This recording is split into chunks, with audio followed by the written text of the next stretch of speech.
தற்பொழுது அண்மை செய்தியை பார்த்து வருகிறோம். திருச்சி திருவெரும்பூர் அருகே பெல் நிறுவன பொது மேலாளர் துப்பாக்கியால் சுட்டு தற்கொலை செய்து கொண்டுள்ளார். இதுகுறித்த கூடுதல் விவரங்களை செய்தியாளர் கோவிந்தராஜன் வழங்க கேட்கலாம். வணக்கம் கோவிந்தராஜன், உங்க விவரங்களை பதிவு செய்யலாம். அஸ்வினி, திருச்சி மாவட்டம் திருவெரும்பூர் பகுதியில் மத்திய பொதுத்துறை நிறுவனங்களில் ஒன்றான பெல் நிறுவனம் இயங்கி வருகிறது. இந்த நிறுவனத்தில் தமிழகம் மட்டுமல்லாது பல்வேறு மாநிலங்களை சேர்ந்தவர்கள் என ஆயிரக்கணக்கானோர் வேலை பார்த்து வருகின்றனர். அப்படி வேலை பார்ப்பவர்களில் பலருக்கும் பெல் நிறுவனம் குடியிருப்புகளும் வழங்கியுள்ளது. சிலர் அக்கம் பக்கத்தில் உள்ள ஊர்களில் இருந்து புதிதாக வீடுகள் கட்டி வசித்து பணிக்கு வந்து செல்கின்றனர். இந்நிலையில் பெல் நிறுவனத்தில் ஊழியர்களுக்கு பல்வேறு ஷிப்டுகள் இருந்தாலும் பெல் அதிகாரிகளுக்கு ஒருவேளை மட்டுமே பணி நிர்ணயிக்கப்படுகிறது. அது காலை 8:30 மணி முதல் 4:30 மணி வரை இந்த பணி வேலை நேரமாகும்.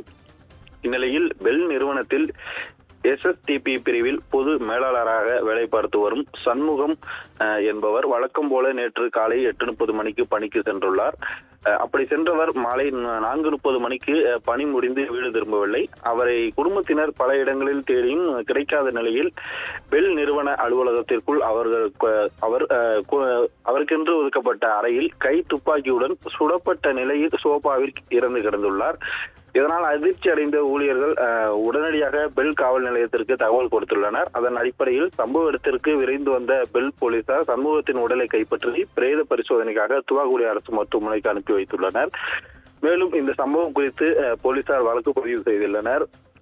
சண்முகம் இறப்பிற்கான காரணம் என்ன? சண்முகம் உண்மையில் தற்கொலை செய்து கொண்டாரா? அலுவலகத்து அறைக்குள் எப்படி துப்பாக்கி வந்தது என்ற பல்வேறு கோணங்களில் போலீசார் தற்போது விசாரணையை மேற்கொண்டு வருகின்றனர். இந்த சம்பவமானது பெல் நிறுவனத்தில் பெரும் அதிர்ச்சியை ஏற்படுத்தியுள்ளது. அஸ்வினி, விவரங்களுக்கு நன்றி கோவிந்தராஜ்.